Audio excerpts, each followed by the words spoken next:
गठबन्धन परिवर्तन गर्नुको स्पष्टोक्ति दिँदै प्रधानमन्त्रीले पेश गरे कारणै कारण। सत्ता पक्ष र विपक्षबीच संसदमा जुहारी, प्रधानमन्त्रीले बेइमानी गरेको कांग्रेसको आरोप। प्रधानमन्त्रीलाई हरेक विषयमा अप्ठ्यारो पार्ने विपक्षी कांग्रेसको रणनीति। महासमितिले पारित गरेका एजेन्डामा एकजुट, केन्द्रीय समितिबाट जस्ताको त्यस्तै पारित गर्ने तयारी। नयाँ अर्थमन्त्रीले करका दर संशोधनदेखि सहुलियतपूर्ण कर्जाको व्यवस्था गर्ने निजी क्षेत्रको अपेक्षा। विकास खर्च बढाउँदै संस्थागत निक्षेप उत्पादनमूलक क्षेत्रमा लगानी गर्न सुझाव। विशेष राज्यको अधिकार दिने धारा खारेजीपछि भारतीय प्रधानमन्त्री मोदी पहिलो पटक कश्मीरमा। भारत पाकिस्तान बीच हुने शान्तिपूर्ण संवादमा अमेरिका सकारात्मक। र नेपाल साफ अन्डर 16 महिला च्याम्पियनसिपको लिग चरणबाट बाहिरियो। भारतसँग 10-0 गोलको हार। उपाधिका लागि भारत र बंगलादेश भेट्ने।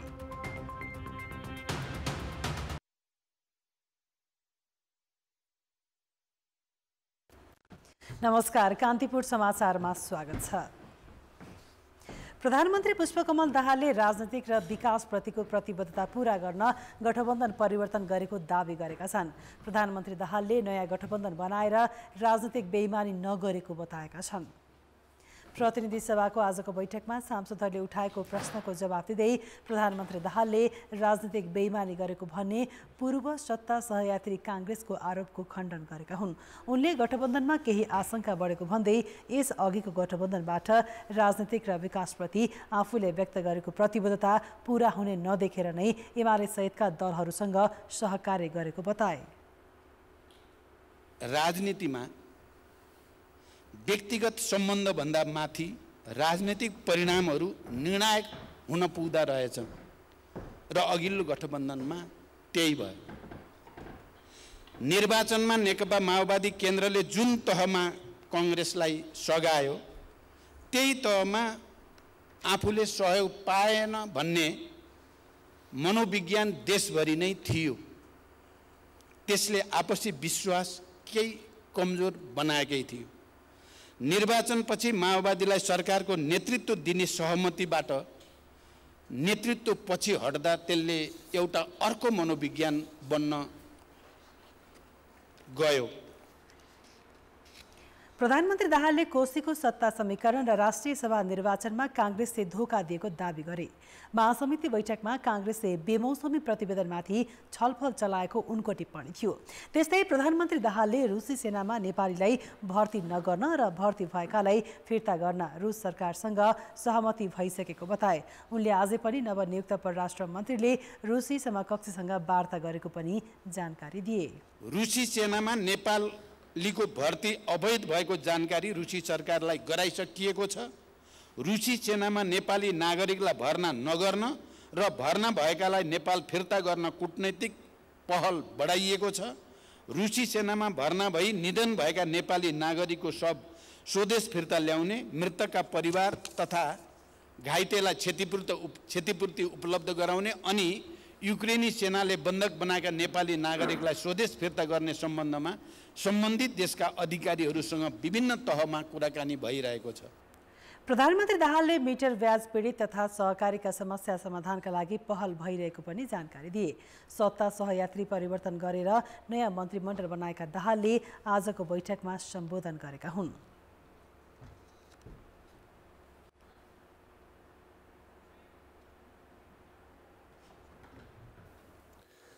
सत्ता समीकरण परिवर्तन पछिको पहिलो संसद बैठकमा सत्तापक्ष र प्रतिपक्षबीच राजनीतिक जुहारी नै चल्यो। प्रधानमन्त्री दाहालले भने कांग्रेससँगको सहयात्राका क्रममा राजनीतिक र विकासप्रतिको आफ्नो प्रतिबद्धता पूरा नहुने देखेपछि मैले सत्ता समीकरण परिवर्तन गर्नु पर्यो। उनले भने कि व्यक्तिगत सम्बन्धभन्दा माथि राजनीतिक परिणाम निर्णायक हुँदो रहेछ। यता कांग्रेसले दाहालले राजनीतिक बेइमानी गरेको र यो राजनीतिक अस्थिरताको कारण प्रधानमन्त्री दाहाल रहेको आरोप लगाएको छ। यो बीचमा अब प्रधानमन्त्री दाहाल र प्रमुख प्रतिपक्षी कांग्रेस बीच संसदमा कस्तो यात्रा होला अथवा कस्तो सम्बन्ध होला यो चासोको विषय बनेको छ। प्रधानमन्त्री पुष्पकमल दाहालले 1 वर्षसम्म सत्ता सहयात्रा गरेको दल नेपाली काङ्ग्रेसबाट अपेक्षित सहयोग नपाएकोले गठबन्धन परिवर्तन गर्नुपरेको जिकिर गरेका छन्। प्रधानमन्त्रीले काङ्ग्रेसलाई सत्ता गठबन्धनबाट अलग गरी एमाले र राष्ट्रिय स्वतन्त्र पार्टीलाई भित्राएका छन्। यो सँगै संसदको ठूलो दल काङ्ग्रेस विपक्षी बेन्चमा पुगेको छ। सरकार सञ्चालनमा काङ्ग्रेसले असहयोग गरेको गुनासो गरेका प्रधानमन्त्री दाहाललाई अब काम गर्न सहज होला त, जबकि काङ्ग्रेसले आजै मात्र पनि अब सशक्त प्रतिपक्षीको भूमिका निर्वाह गर्ने घोषणा गरिसकेको छ। नेकपा माओवादी केन्द्रका अध्यक्ष पुष्पकमल दाहाल 3 पटक प्रधानमन्त्री भइसक्दा पनि 17 वर्षदेखि अल्झिएर बसेको सङ्क्रमणकालीन न्याय टुङ्गो लगाउन सकेका छैनन्। कहिले काङ्ग्रेसले त कहिले एमाले सङ्क्रमणकालीन न्याय टुङ्गो लगाउन अवरोध गरिरहेको आरोप लगाउँदै आएका दाहालले अहिले काङ्ग्रेसलाई गठबन्धनबाट हटाएर एमालेलाई भित्राएका छन्। यो विषयमा अहिले सत्ता गठबन्धनमा आबद्ध 5 दलका फरक फरक मत छन्। सहयात्री दलहरू बीच नै एकमत नहुँदा विपक्षी काङ्ग्रेसको समेत समान धारणा बनाउन प्रधानमन्त्री दाहालका लागि अर्को चुनौती हुनेछ। त्यसैगरी सङ्घीय प्रहरी विधेयक, सङ्घीय निजामती विधेयक, संवैधानिक परिषद सम्बन्धी विधेयक सहमतिबाटै तत्काल पारित गर्नुपर्नेछ। तर विपक्षी दलहरू सरकारलाई अप्ठ्यारो बनाउन महत्त्वपूर्ण मानिएका यस्ता विधेयकमा सजिलै सहमत हुने अवस्था देखिँदैन। त्यसमाथि अहिले त काङ्ग्रेसले पहिलेको प्रतिपक्षीभन्दा कडा रूपमा प्रस्तुत हुन खोजेको देखिन्छ। अन्य प्रतिपक्षीले पनि असहयोग गर्ने निश्चित छ। अब हामी बन्धनबाट मुक्त भएका छौँ। अब हामी पनि हाम्रो निर्णयहरू गर्नलाई स्वतन्त्र भएका छौँ। नेपाली काङ्ग्रेसले संसदीय राजनीतिको लामो अनुभवका आधारमा संसदभित्र सरकारहरू कसरी बन्छन्, सरकारहरू कसरी बनेका सरकारहरू बन्दै ती सरकारहरू नबन्ने अवस्थामा पुग्छन् भन्ने कुराको अनुभव पनि गरेर आएको हुनाले गर्दा ती सबै कुराहरू गर्नका निम्ति हाम्रो चाहना होइन, तर नेपाली काङ्ग्रेस ती सबै बन्धनबाट मुक्त भएको भन्ने कुरालाई पनि आम नागरिकहरूले बुझिदिनुपर्छ। उद्देश्यहरू क्लियर हुनु पर्यो। यो उद्देश्य क्लियरको छैन। के उद्देश्य छ भने सत्ता प्राप्ति कसरी गर्ने, अब कसरी सरकारमा जाने भन्ने उद्देश्यमा निहित भएको हुनाले यो सरकार पनि धेरै चाहिँ टिक्लो जस्तो लाग्दैन। प्रधानमन्त्री दाहाल संसदमा झिनो बहुमतमा छन्। विपक्षीमा रहेका काङ्ग्रेस, जनमत, लोसपा र नागरिक उन्मुक्ति पार्टीलाई समेत सन्तुष्ट पार्न सक्नुपर्ने दायित्व दाहालको छ। तर सरकारबाट बाहिरिनु पर्दाको पीडा झेल्दै आएको प्रमुख प्रतिपक्षी काङ्ग्रेसले सजिलै सहयोग गर्छ भन्ने छैन। त्यति मात्र होइन, फरक फरक सिद्धान्त र विचार बोकेका गठबन्धन दललाई नै चित्त बुझाउन उनलाई सकस पर्न सक्छ। हामी सबै मन्त्रीहरूलाई पार्टीको तर्फबाट निर्देशन पनि गरेका छौँ। आफ्नो मन्त्रालयमा बनाउनु पर्ने विधेयकहरू छन् भने तत्काल बनाउनु पर्यो, बनाइसकेका छन् भने त्यसलाई संसदमा ल्याउनु पर्यो, विज्ञहरूको राय सल्लाह लिनु पर्यो, संसदलाई पर्याप्त बिजिनेस दिनुपर्छ भन्ने हाम्रो पार्टीको निर्देशन मन्त्रीहरूलाई छ। प्रधानमन्त्रीजीको पनि त्यसमा उटुटी छ। अबको संसदमा हिजोको जस्तो अवस्था नहोला। कुर्सीहरू परिवर्तन हुन सक्छन्, मेरो पद परिवर्तन हुन सक्छ, मेरो जिम्मेवारी परिवर्तन हुन सक्छ, तर मैले लक्ष्य र आवश्यकता परिवर्तन गर्नु हुँदैन भन्ने सोच्नुपर्छ।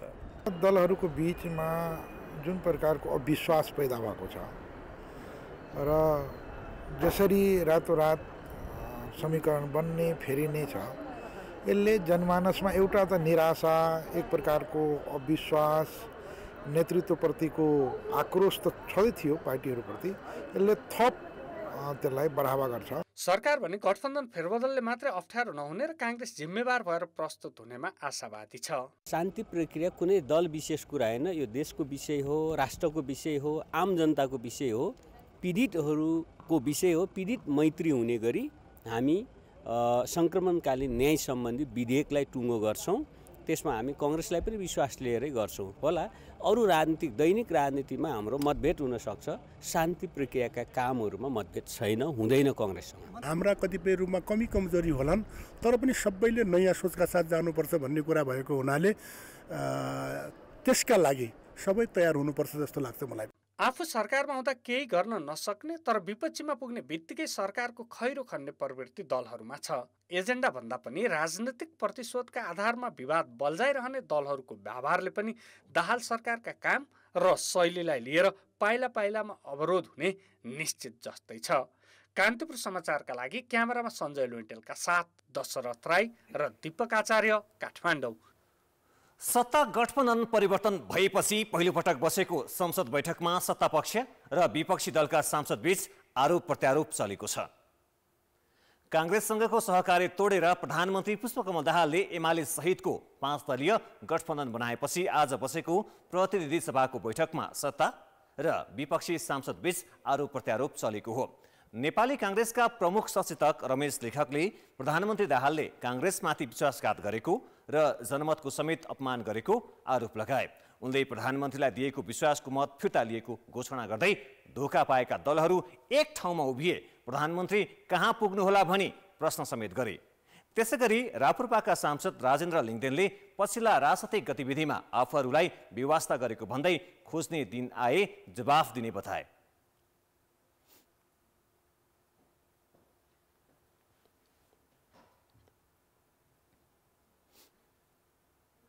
नेपाली कांग्रेसका प्रति मात्रै विश्वासघात होइन, यो संविधान संघीय लोकतान्त्रिक गणतन्त्रात्मक व्यवस्थाका विरुद्ध मात्रै कुठाराघात होइन।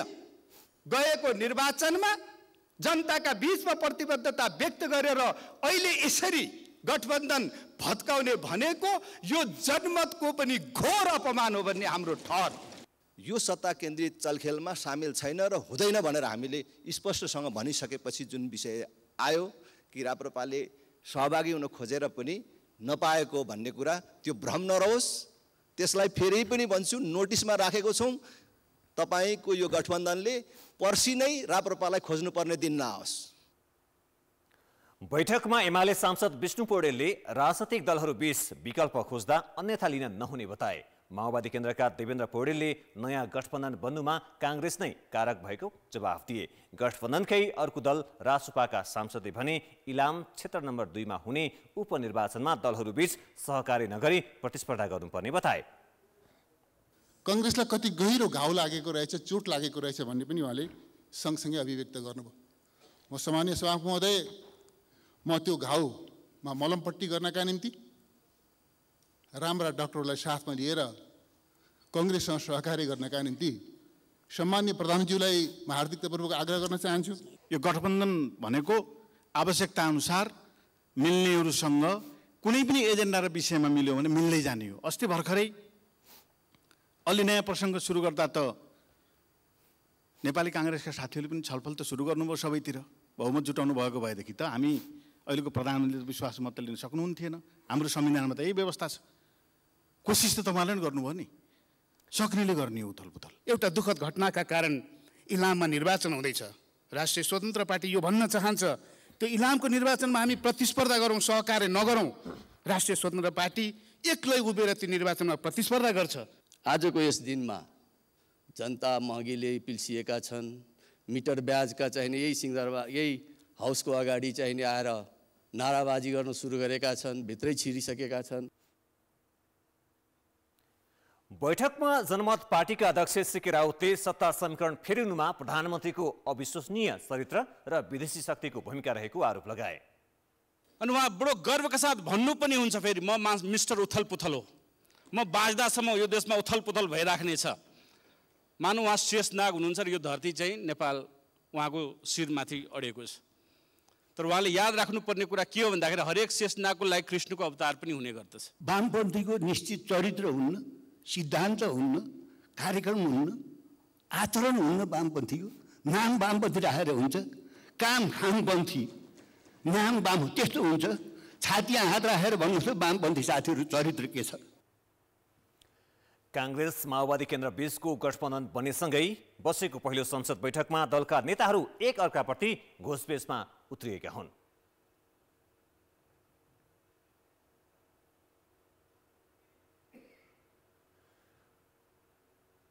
माओवादीले एकाएक आफू सहितको गठबन्धन भत्काएर नयाँ सत्ता गठबन्धन बनाएपछि तिल मिलाएको नेपाली कांग्रेस आफूसँग माओवादी किन रिसाए भन्ने बुझ्ने नसकेको स्थितिमा छ। गठबन्धन भत्काउनु अघि आफूसँग एक वचन पनि नसोधेको गुनासो गरिरहेको कांग्रेसलाई राहतको सास फेर्ने बहाना पनि छ। महासमिति बैठकले पारित गरेका प्रस्तावहरूलाई जस्ताको त्यस्तै पास गर्ने कि नगर्ने भन्ने तनावमा रहेको कांग्रेस नेतृत्वलाई माओवादीलाई मनाइरहनु नपर्ने अवस्था भएपछि केन्द्रीय समितिले पनि जस्ताको त्यस्तै पारित गर्ने सम्भावना बढेको छ। प्रधानमन्त्री पुष्पकमल दाहालले सत्ता गठबन्धन भत्किनुको कारणका रूपमा शुक्रबार संसदमा नेपाली कांग्रेसको महासमिति बैठकमा उठेका मुद्दाहरूलाई प्रमुख कारणका रूपमा देखाए। उपसभापति पूर्णबहादुर खड्काले नीति प्रतिवेदनमै माओवादीको सशस्त्र सङ्घर्षकै कारण देश दलदलमा फँसेको निष्कर्ष पेश गरेका थिए। देशमा विद्यमान आर्थिक लगायतका समस्याको कारक नै माओवादी विद्रोहलाई देखाइयो। चुनावी गठबन्धन नगर्ने महामन्त्री गगन थापाको प्रस्तावलाई महासमितिले पारित गर्यो। संस्थापन पक्षले यसलाई केन्द्रीय समिति बैठकमा संशोधन गर्ने भन्यो। देउबाले समेत ती विषयमा परिमार्जित गर्न छलफल चलाएका थिए। तर सत्ता समीकरण फेरिएपछि कांग्रेसको बोली पनि फेरिएको छ। प्रतिवेदन के पनि हुँदैन, त्यो पार्टीले पास गरेको चिज पासै भइहाल्छ त्यो होइन। त्यसले कुनै असर गरे पनि थिएन, केही पनि थिएन। त्यो झुट कुरा हो त्यो सबै है। त्यो पार्टीले आफ्नो बलियो हुनलाई, आफ्नो संगठन बलियो पार्नलाई पार्टीले आफ्नो भूमिका खेल्दैन। त्यस बेला महामन्त्री थापाको प्रस्तावले गठबन्धनमा समस्या निम्त्याउने र गठबन्धन भत्किन सक्ने भन्दै आलोचना गर्ने संस्थापन पक्षले गठबन्धन भत्किएपछि भने दाहालले बहानाबाजी गरेर धोका दिएको टिप्पणी गरेको छ। केन्द्रीय समितिको बैठकमा ती कुराहरू चाहिँ भइहाल्छ। तर जे विषय उठाएर गठबन्धन परिवर्तन गरे भनेर प्रधानमन्त्रीले भन्नुभएको छ, त्यसमा कुनै आधार छैन। महासमिति बैठकमा पारित प्रस्तावहरूमा अब पार्टी एकमत हुने विश्वास गरेका छन् महामन्त्री थापाले। अब सिङ्गो देशभरिको नेपाली कांग्रेस नेपालका चाहिँ यो माओवादी जस्तो राजनीतिक शक्तिसँग चुनाव अगाडि गठबन्धन गर्ने, यस्तोको भर पर्ने, यो कुरा गर्नु हुँदो रहेनछ है भन्ने ठाउँमा र भोट केमा भन्दा नअलबलिकन रुखमा भन्नुपर्दो रहेछ भन्ने कुरामा त म त यही भन्दै आएको त हो नि। सिङ्गो कांग्रेस आइपुग्यो, ढिलो पनि आइपुगेको छ। सत्ता गठबन्धनमा तिक्तता उत्पन्न हुने आशंकाका कारण महासमितिमा आएका प्रस्तावहरूलाई अक्षरश अघि बढाउने वा नबढाउने भन्ने तनावमा रहेको कांग्रेसलाई उसैको भाषामा माओवादीबाट धोका पाएपछि भने राहत भएको छ। महाशिवरात्रिको तयारी पुरा भएको छ। भोलि मनाइने शिवरात्रिको लागि पशुपतिनाथ परिसर झकिझकाउ पारिएको छ। साधु सन्त र भक्तजनहरू आउने क्रम अहिले पनि चलिरहेको छ। शिवरात्रिका अवसरमा भक्तजनहरूको सुरक्षा र सुविधाको लागि पशुपतिनाथ मन्दिर परिसरमा 24 घण्टा सुरक्षा र स्वास्थ्य सेवाको व्यवस्था गरिएको छ। सुरक्षाको लागि 4000 भन्दा धेरै सुरक्षाकर्मी परिचालन गरिएको प्रहरीले जनाएको छ। महाशिवरात्रि र तयारीबारे थप जानकारी दिन सहकर्मी अवतार राई प्रत्यक्ष सम्पर्कमा छन्। अवतार, पशुपतिनाथमा भोलि हुने महाशिवरात्रि पर्वको तयारी कस्तो छ?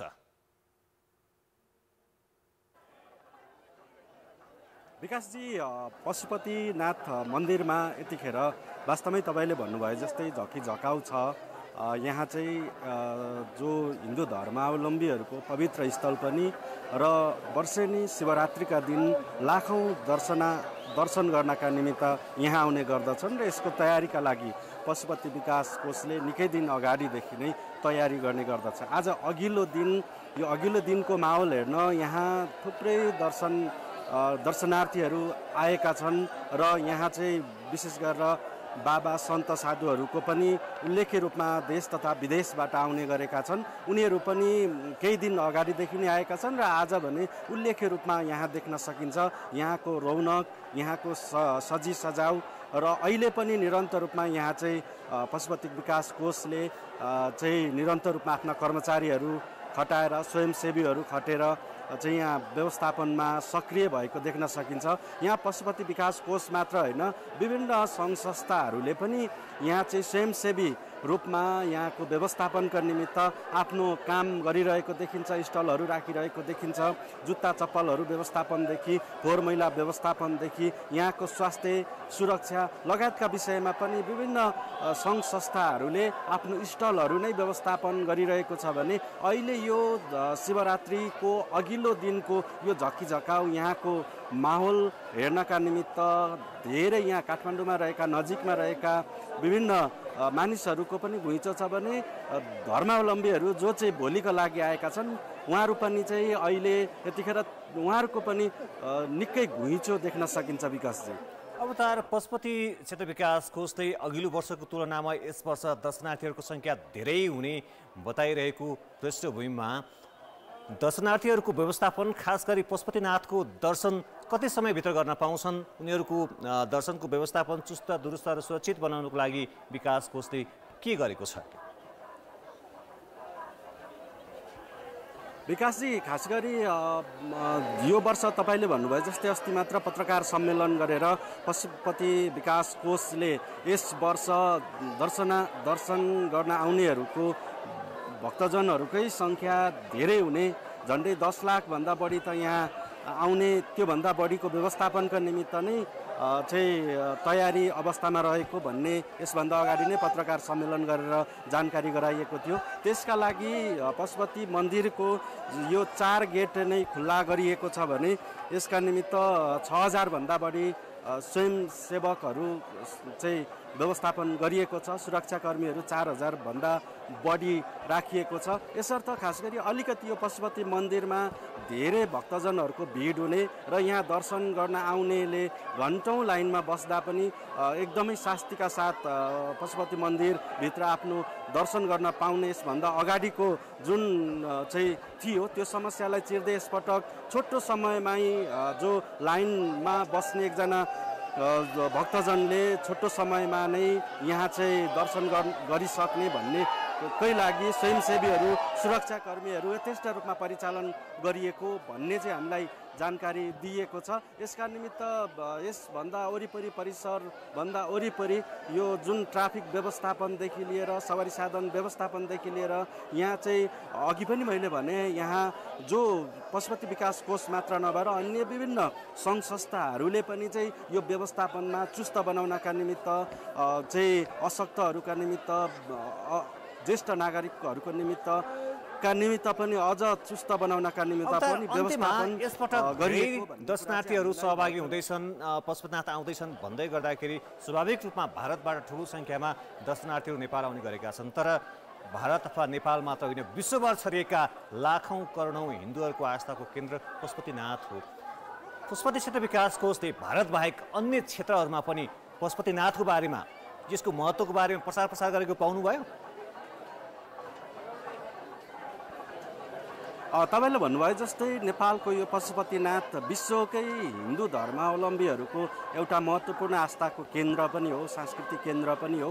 यहाँ जसरी नजिकको भारत सँगसँगै अन्य विभिन्न देशमा छरिरहेका हिन्दू धर्मावलम्बीहरू यहाँ एकपटक आउन चाहन्छन्, तर यसको यथोचित व्यवस्थापन, यसको यथोचित प्रचार प्रसारको अभावका कारण यहाँ धेरै जसो हिन्दू धर्मावलम्बीहरूको लागि सहज पहुँच बनाउन भने यसभन्दा अघिदेखि नै सकिएको छैन। यसपटक सरकारकै मातहतमा पर्यटन संस्कृति नागरिक उड्डयन मन्त्रालयले पनि पशुपति विकास कोषसँग एउटा खालको निकै लामो मेहनतका साथ यसलाई अलिकति प्रचार गरेर यसलाई अलिकति व्यवस्थापन गरेर अझ यहाँ भक्तजनहरूको यो आस्थाको केन्द्रलाई धेरै धर्मावलम्बीहरूलाई भेला गर्नु भनेको यहाँको एउटा खालको यहाँको प्रचार प्रसार मात्र होइन, यहाँ एउटा यो यसको यहाँ विभिन्न देशका जो इच्छुकहरू हुन्छन् उनीहरू यहाँ आउन चाहन्छन्, तर यसका निमित्त व्यवस्थापन र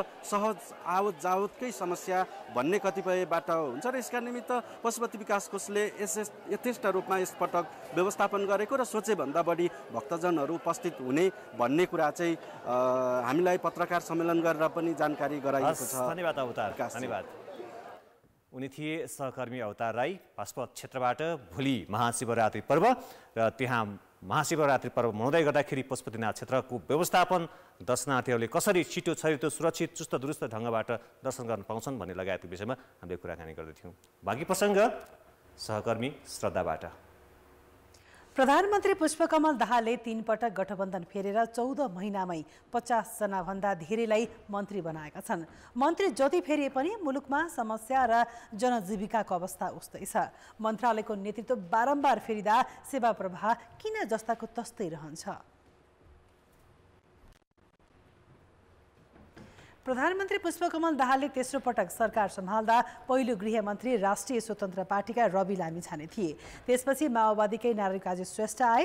अहिले उनलाई विस्थापित गर्दै गृह मन्त्रालयमा फेरि रवि आएका छन्।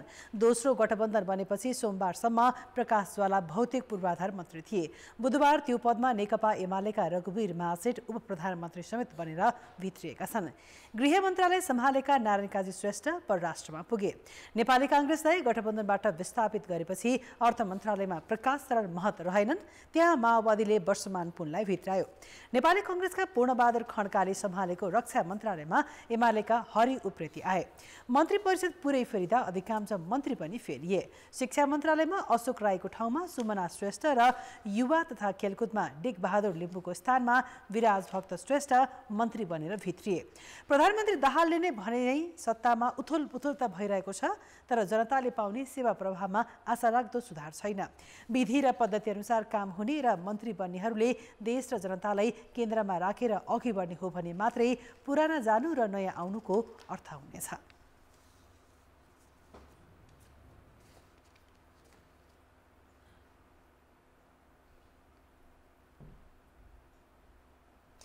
प्रधानमन्त्री पुष्पकमल दाहालले मन्त्री परिषद पुनर्गठन गरेसँगै सामाजिक सञ्जालमा मन्त्रीहरूलाई बधाई दिनेदेखि सचेत गराउनेसम्मको सक्रियता बढेको छ। अहिले सामाजिक सञ्जाल यस्तै पोस्टले भरिएका छन्। सामाजिक सञ्जालका प्रयोगकर्ताले मन्त्री परिषदमा आएका नयाँ अनुहारबाट केही आशा गर्न सकिने अपेक्षा गरेका छन् भने पुरानै नेताहरूले आलोचना गरेका छन्। गठबन्धन बन्नु, भत्कनु अनि फेरि बन्नुबाट वाक्क भए पनि नेपाली जनताले अहिले बनेको सरकारका मन्त्रीबाट सकारात्मक आशा भने राखेका छन्। तर केही मन्त्रीलाई भने सामाजिक सञ्जाल मार्फत उनीहरूले खबरदारी गरेका छन् भने पटक पटक मन्त्री भएकोमा तिक्तता पनि व्यक्त गरेका छन्। राष्ट्रिय स्वतन्त्र पार्टीबाट शिक्षा मन्त्री बनेकी सुमना श्रेष्ठ र युवा तथा खेलकुद मन्त्री बनेका विराज भक्त श्रेष्ठ नयाँ हुन्। भूमि व्यवस्था, सहकारी तथा गरिबी निवारण मन्त्री बनेका नेकपा एमालेका बलराम अधिकारी पनि पहिलो पटक मन्त्री बनेका हुन्। सामाजिक सञ्जाल प्रयोगकर्ताहरूले प्रधानमन्त्रीले मन्त्री परिषदमा नयाँ पुस्ता र नयाँ अनुहार ल्याएकोमा आशा लाग्दा अनुहार भन्दै प्रशंसा गरेका छन्। नयाँ पुस्ताले नयाँ ढराले काम गरेर देखाउनु पर्ने कतिपयले सुझाव दिएका छन्। शिक्षा मन्त्री सुमना श्रेष्ठले अन्तिम उपलब्धि होइन, सुरुवात हो भन्दै शपथको फोटो नै सामाजिक सञ्जालमा राखेकी छन्।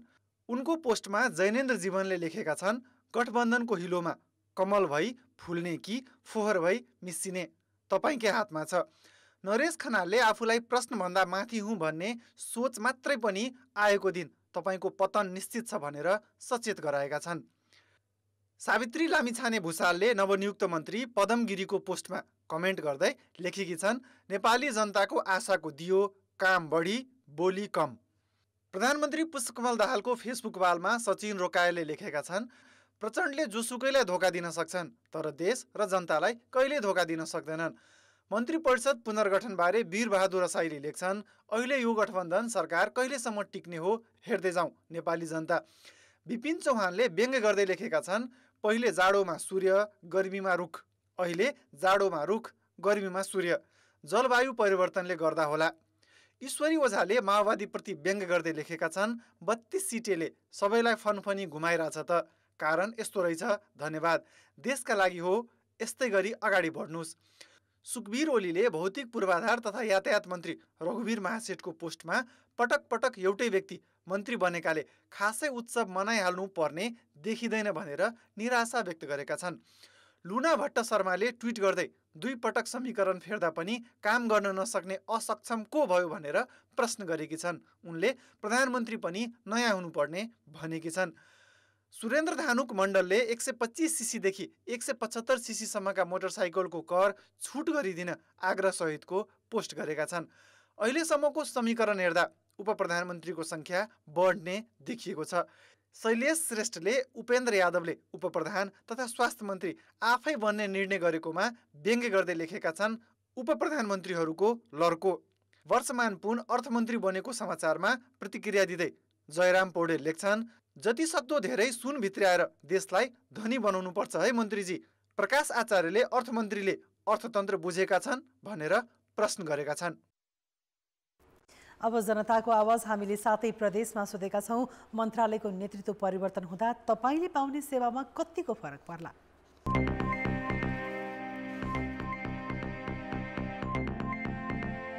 मन्त्री भएपछि आफ्ना नजिकका आसेपासे नजिकका दलका कार्यकर्ताहरूले बढी लाभ लिने, छिटो सेवा सुविधा प्राप्त गर्ने, तर जनताले चाहिँ सहजै त्यहाँबाट सेवा सुविधा प्राप्त नगर्ने स्थिति बन्दै गएको देखिन्छ। बल्ल बल्ल सिस्टम वाइज मन्त्रालयमा पुगेको हुन्छ र त्यसले एउटा निर्णय लिन बाँकी रहेको खण्डमा चाहिँ मन्त्री परिवर्तन भएसँगै चाहिँ त्यो निर्णयले एउटा ठोस लिनै पाउँदैन। पहिला चाहिँ शिक्षामा केही परिवर्तन गरेको देखेको छैन, अब आएको शिक्षा मन्त्रीले केही गर्ला कि? पहिले यही सरकार थियो, अहिले पनि यही छ।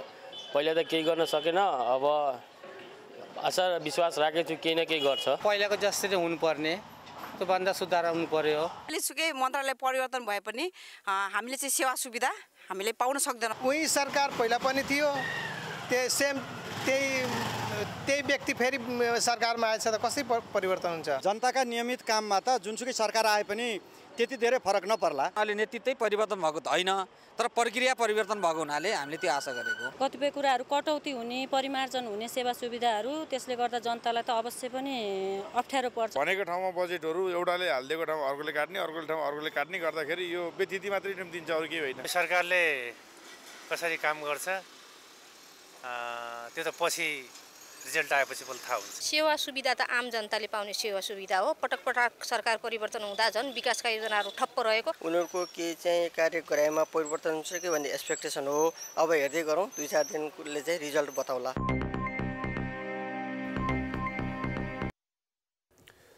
सुदूरपश्चिम प्रदेशका मुख्यमन्त्री कमल बहादुर शाहले एकीकृत समाजवादी पार्टीबाट प्रदेश सरकारमा सहभागी एक मन्त्रीलाई बर्खास्त गरेका छन्।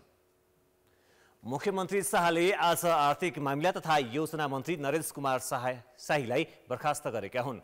एकीकृत समाजवादी पनि नयाँ सत्ता गठबन्धनमा सहभागी भएपछि मुख्यमन्त्री शाहले आर्थिक मामिला मन्त्री शाहीलाई बर्खास्त गरेका हुन्। यसअघि उनले माओवादी केन्द्रका 2 मन्त्री र 1 राज्य मन्त्रीलाई बर्खास्त गरेका थिए। अब सुदूरपश्चिम प्रदेश सरकारमा कांग्रेस र नागरिक उन्मुक्ति पार्टीका मन्त्री मात्रै छन्। मुख्यमन्त्री सहित 2 मन्त्री कांग्रेस र 1 मन्त्री 1 राज्य मन्त्री नागरिक उन्मुक्ति पार्टीका रहेका छन्। संघमा सत्ता समीकरण फेरबदलसँगै सुदूरपश्चिममा मुख्यमन्त्री कमल बहादुर शाह अल्पमतमा परेका छन्। 53 सदस्यीय प्रदेशसभामा अब उनीसँग कांग्रेसका 18 र नागरिक उन्मुक्तिका 7 गरी 25 सदस्य रहेका छन्। बहुमतका लागि 27 सदस्य चाहिन्छ। एमाले माओवादी गठबन्धन पनि बहुमतमा छैन। माओवादीका सभामुख सहित 11, एमालेका 10 र एकीकृत समाजवादीका 4 सदस्य रहेका छन्।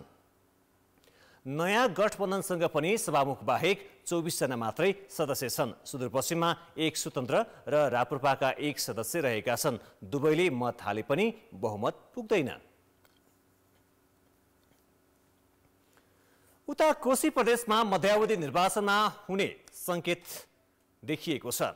संघीय सत्ता गठबन्धनमा भएको फेरबदलसँगै प्रदेश सरकारहरूमा हलचल आइसकेको छ। कतै मुख्यमन्त्रीले मन्त्री बर्खास्त गर्ने त कतै सरकारलाई दिएको समर्थन फिर्ता लिने होड दलहरूको छ। तर कोशी प्रदेशमा अहिलेसम्म सरकारलाई दिएको समर्थन कुनै पनि दलले फिर्ता लिएका छैनन्। कसैले समर्थन फिर्ता लिएमा भने यो प्रदेशमा अर्को सरकार बनाउन संवैधानिक जटिलता आउन सक्ने देखिएको छ। सरकार गठन सम्बन्धी संविधानको अन्तिम धारा 168 को उपधारा 5 प्रयोग गरेर मुख्यमन्त्री भएका केदार कार्की नेतृत्वको सरकारले अब विश्वासको मत कायम राख्न नसके मध्यावधि चुनावमा जानुपर्ने हुन सक्छ। कोशी प्रदेश सरकार संवैधानिक प्रावधान बमोजिम पनि अब विघटनमै जाने कानुनविदहरूको तर्क छ। सरकार गठन सम्बन्धी संविधानको अन्तिम धारा 168 को उपधारा 5 प्रयोग गरेर नेपाली कांग्रेसका केदार कार्की कोशी प्रदेशको मुख्यमन्त्री भएका हुन्। तर यो प्रदेशमा कांग्रेसको बहुमत छैन। तर पनि उनले 30 दिनभित्रै प्रदेश सभाबाट विश्वासको मत पाए। कार्कीलाई अहिलेसम्म एमाले बाहेक सबै दलले समर्थन गरिरहेका छन्। तर संघीय सत्ता गठबन्धन फेरिएपछि गठबन्धनमा सहभागी कुनै दलले समर्थन फिर्ता लिएमा उनी अल्पमतमा पर्छन्।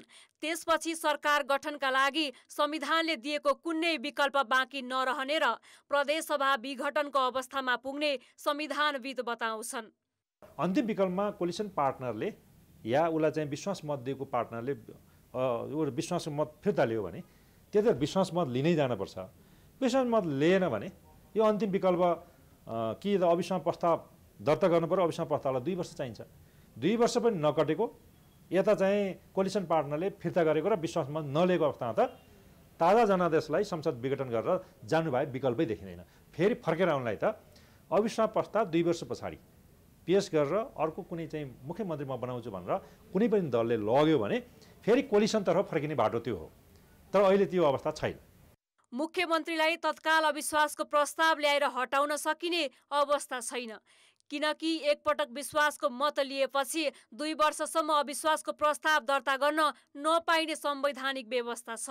मुख्यमन्त्री कार्कीले बीचमै राजीनामा दिए मात्र नयाँ सरकार गठनको बाटो खुल्छ र प्रदेशसभा विघटन हुनबाट जोगिन्छ। तर उनी राजीनामा नदिने बरु संसदको सामना गर्ने बताउँछन्। राजीनामा दिने भन्दा संसदको के भन्छ भने बाटो जुन छ विश्वासको मत लिने बाटो, मुख्यमन्त्रीलाई चाहेमा भन्ने जुन छ व्यवस्था हैन, मुख्यमन्त्रीले चाहेमा भन्ने कुरा मैले त्यो संसदको के भन्छ भने विश्वासको मत लिने बाटोमा जान सक्छु। केन्द्रमा कांग्रेस माओवादी गठबन्धन भत्काएर नयाँ गठबन्धन गरेको एमाले मुख्यमन्त्री कार्कीको राजीनामा माग्न थालिसकेको छ। मुख्यमन्त्री विरुद्ध अविश्वासको प्रस्ताव ल्याउने संवैधानिक बाटो तत्कालका लागि बन्द भएकाले राजीनामा दिएर मार्ग प्रशस्त गरून् भन्ने उसको चाहना देखिन्छ। केदार कार्कीजीको नेतृत्वमा हाम्रै समर्थनमा, हाम्रै प्रस्तावमा उहाँ चाहिँ 68-5 चाहिँ मुख्यमन्त्री बन्नुभएको छ। उहाँले अहिलेको राजनीतिक निर्णयसँगै बहुमत गुमाउनु भयो। अब उहाँले कसरी आफ्नो ठाउँ छोड्नुहुन्छ भन्ने कुरा संविधानमा विभिन्न ठाउँहरू लेखिएका छन्, त्यसअनुसार उहाँले गर्नुपर्छ। 93 सदस्यीय कोशी प्रदेशमा सरकार बनाउन 47 प्रदेशसभा सदस्यको समर्थन चाहिन्छ। एमाले आफैसँग 40 सिट छ भने माओवादी केन्द्रको 13, एकीकृत समाजवादीको 4 र जसपाको 1 सांसद गरी सरकार बनाउन 58 सदस्य पुग्छ। तर मुख्यमन्त्रीले राजीनामा नदिए नयाँ सरकार गठन सम्भव छैन। मुख्यमन्त्रीलाई अल्पमतमा पारे प्रदेशसभा नै विघटनको जोखिम रहेकाले गठबन्धन दलले तत्काल समर्थन फिर्ता लिन सकेका छैनन्। निर्वाचन आयोगले नागरिक उन्मुक्ति पार्टीको अध्यक्षमा रेशम चौधरीलाई वैधता दिन अस्वीकार गरेको छ। गत पुसमा कैलालीमा भएको पार्टी अधिवेशनबाट अध्यक्ष चुनिएपछि चौधरीले निर्वाचन आयोगमा केन्द्रीय समितिको नामावली अध्यावधिक गरिदिन निवेदन दिएका थिए। तर आयोगले राजनीतिक दल सम्बन्धी ऐन अनुसार योग्यता नपुगेको भन्दै मान्यता दिन अस्वीकार गरेको हो। आयोगले रञ्जिता श्रेष्ठलाई नै अध्यक्ष र त्यही कार्यसमितिलाई निरन्तरता दिएको छ। अधिवेशनपछि श्रेष्ठलाई सहअध्यक्ष बनाइएको थियो। चौधरी अध्यक्ष चुनिएपछि उनले विवरण अध्यावधिक गर्न आयोगमा निवेदन दिएसँगै कर्तव्य ज्यान कसुरमा दोषी भएको र राष्ट्रपतिबाट माफी पाएको भन्दै उजुरी पनि परेको थियो। उपप्रधान तथा परराष्ट्र मन्त्री नारायण काजी श्रेष्ठले रुसी सेनामा भर्ना भएका नेपालीलाई फिर्ता पठाइदिन रुसी समकक्षी सर्जेई लाभ्रोभसँग आग्रह गरेका छन्।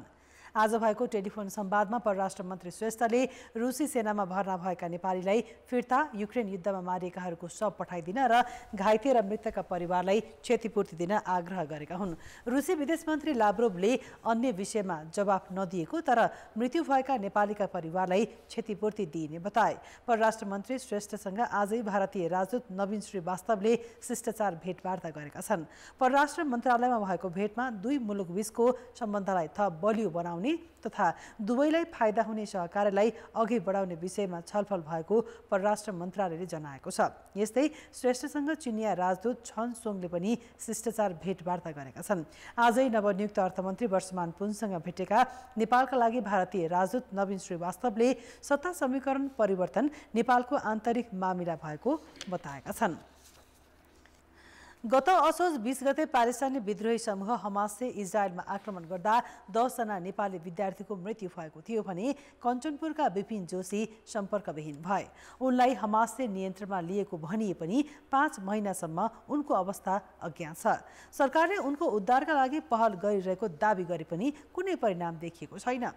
नयाँ परराष्ट्र मन्त्रीमा नारायण काजी श्रेष्ठ आएसँगै उनले विपिनको उद्धारमा कस्तो पहल चाल्छन्? कञ्चनपुर स्थित विपिन जोशीको परिवारजनलाई भेटेर तयार पारिएको यो स्थलगत रिपोर्ट।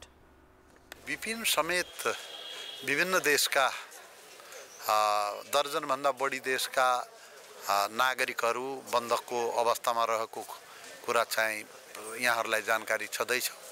उनीहरूलाई छोडाउनका लागि हामी त्यहाँ हमाससँग तेस्रो पक्ष मार्फत कुराकानीको कोसिस गरिरहेका छौँ र यसका लागि चाहिँ कतार सरकार र अन्तर्राष्ट्रिय रेड क्रसले पहल कदमी गरिराखेको छ। मङ्सिर 2 गते कञ्चनपुर पुगेका तत्कालीन परराष्ट्र मन्त्री एनपी साउदलाई विपिनका परिवारले महेन्द्रनगरमै भेट गरे। त्यसपछि हामीसँग कुराकानी गर्दै तत्कालीन परराष्ट्र मन्त्री एनपी साउदले आफू लगत्तै कतार जाने र त्यहाँ गएर हमासको नियन्त्रणमा रहेका भनिएका विपिन जोशीको उद्धारका लागि पहल गर्ने भनेका थिए। उनी कतार पनि गए, तर त्यहाँ उनले गरेको पहल पर्याप्त देखिएन। असोज 20 गतेका दिन इजरायलबाट हमासको बन्धक बनाइएका भनिएका विपिन जोशी 5 महिना बितिसक्दा पनि घर फर्किन सकेका छैनन्। उनको अवस्था के छ अझै अज्ञात छ। 5 महिना 3 दिन भइहाल्यो आज विपिन इजरायलबाट बेपत्ता भएको र हामी धेरै दुखी भएका छौँ। हामीले पटक पटक पहिला परराष्ट्र मन्त्रीज्यू र प्रधानमन्त्रीज्यूलाई धेरै पटक गुहारिसक्यौँ, तर गुहार्दाखेरि रिजल्ट आएन। परराष्ट्र मन्त्री हुनुभएको छ भने अब पहिलेका परराष्ट्र मन्त्री त यही गिर जिल्लाकै हुनुहुन्थ्यो। उहाँले पहल गर्छौँ चाँडै आइहाल्नु हुने हो। तपाईँ आशा राख्नुहोस् सकुशलै होला भनेर आश्वासन त दिनु नै भया हो। नयाँ परराष्ट्र मन्त्रीज्यूसँग हामी ठुलो आशा बोकिराखेका छौँ। विपिनको परिवारले भगवानलाई पुकार्नु र सरकारलाई गुहार्नु सिवाय अरू कुनै विकल्प देखेका छैनन्। हाम्रो हात पहुँच पुग्ने भएपछि हामी चाहिँ आफै गर्ने थियौँ, त्यस्तो नहुने अवस्था भयो। तर हामीले सरकारलाई पटक पटक गुहारी रहेका छौँ, अझै पनि गुहारिरहेका छौँ। परराष्ट्र मामिलामा दखल राख्ने मानिएका नारायण काजी श्रेष्ठले के विपिन जोशीको उद्धारका लागि तत्कालै पहल थाल्लान् त? यो प्रश्न मात्र होइन, उनलाई दबाब पनि हो। कान्तिपुर समाचारका लागि हरिशचन्द्र बाग, महेन्द्रनगर, कञ्चनपुर। न्यायको माग गर्दै मिटर ब्याज पीडितले आज काठमाडौँमा मार्च पास गरेका छन्। मिटर ब्याज पीडितले भ्रिकुटी मण्डपदेखि भद्रकालीसम्म मार्च पास गरेका हुन्। उनीहरूले आफ्ना माग सम्बोधन गर्न र न्याय दिन सरकारसँग आग्रह गरे। आन्दोलनमा ऐक्यबद्धता जनाउन पुगेका पूर्व प्रधानमन्त्री बाबुराम भट्टराईले जाँचबुझ आएको प्रतिवेदन सार्वजनिक गर्न माग गरे। उनले समस्या समाधानका लागि पीडितसँग वार्ता गर्न पनि गृहमन्त्रीलाई सुझाव दिए।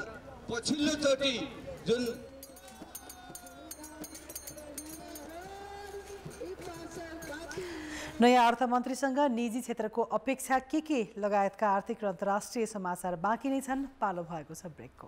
अर्थ र विकास। नयाँ अर्थमन्त्रीले करका दरमा हेरफेरदेखि पुँजीगत खर्च बढाएर बजार चलायमान गराउने अपेक्षा निजी क्षेत्रको छ।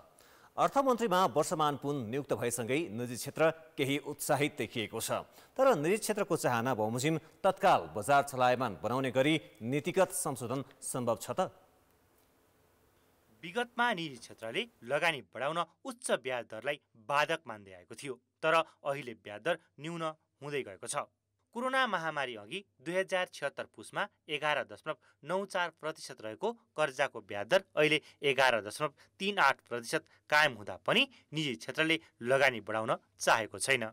कोरोना महामारी अघिको पुससम्म निजी क्षेत्रमा जाने कर्जा 8.6%ले बढेकामा अहिले जम्मा 2.6%ले बढेको छ।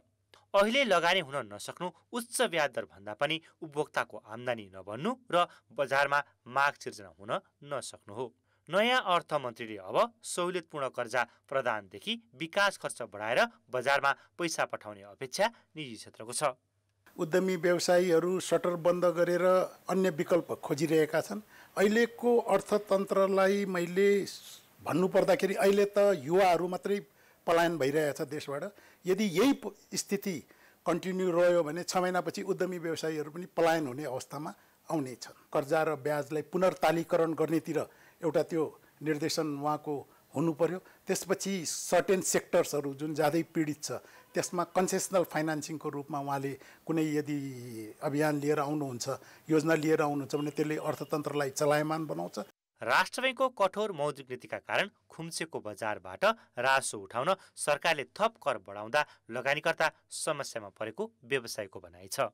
करका दर समय सापेक्ष बनाउन सरकारले गठन गरेको कर पुनरावलोकन समितिले प्रतिवेदन अन्तिम चरणमा पुर्याएको छ।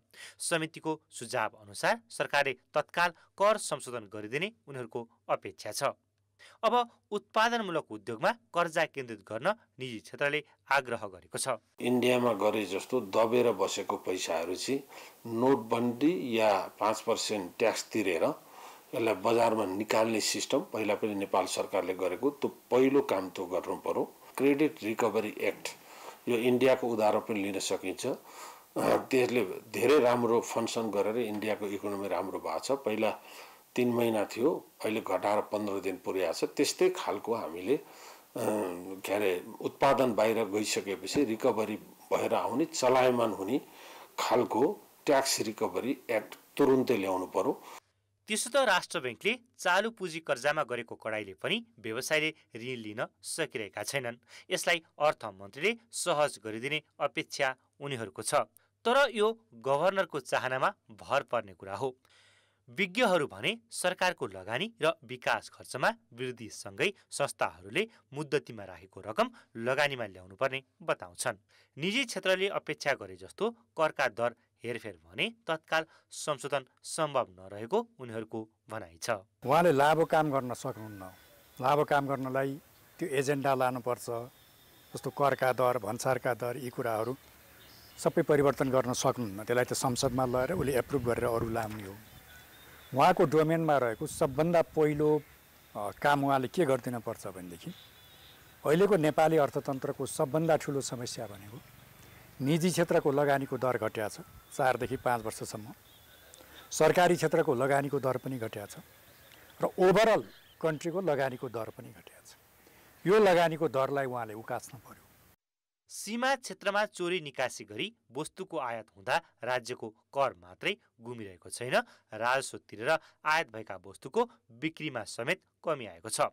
चोरी निकासी नियन्त्रणसँगै व्यापारी तथा उद्यमीमा गुमेको मनोबल उकास्ने जिम्मेवारी अर्थमन्त्रीको हो।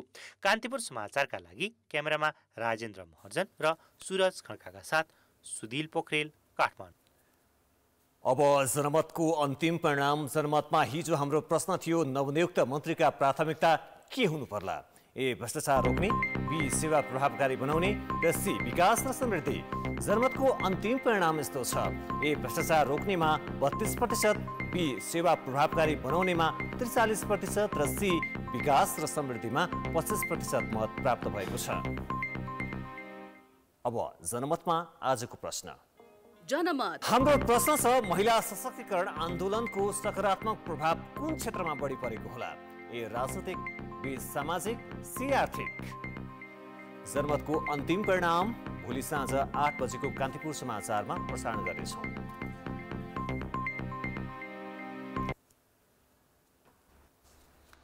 अब अन्तर्राष्ट्रिय समाचार। अमेरिकाले विवादास्पद कश्मीरको विषयलाई लिएर भारत र पाकिस्तान बीच हुने रचनात्मक र शान्तिपूर्ण वार्ताको स्वागत गर्ने भएको छ। पाकिस्तानका नवनिर्वाचित प्रधानमन्त्री शहबाज शरीफलाई भारतीय प्रधानमन्त्री नरेन्द्र मोदीले बधाई दिएको विषयमा सोधिएको प्रश्नको जवाफमा अमेरिकी विदेश मन्त्रालयका प्रवक्ता म्याथ्यू मिलरले कश्मीरका विषयमा दुई देशबीच हुने शान्तिपूर्ण वार्ताको स्वागत गर्ने बताए। मिलरले वार्ताको प्रकृति, गति र विषय क्षेत्र भनी भारत र पाकिस्तान आफैले निर्धारण गर्ने कुरा भएको स्पष्ट पारे। अमेरिकाले भारत र पाकिस्तान दुवैसँगको आफ्नो सम्बन्धलाई महत्त्वका साथ लिने गरेको बताउँदै मिलरले वाशिंटनले दुवैबीच रचनात्मक शान्तिपूर्ण सम्बन्ध रहेको हेर्न चाहेको बताए। भारत र पाकिस्तान दुवैले समग्रमा कश्मीरमाथि आफ्नो स्वामित्वको दाबी गर्दै आए पनि यसको केही भागमा मात्रै उनीहरूको नियन्त्रण रहेको छ।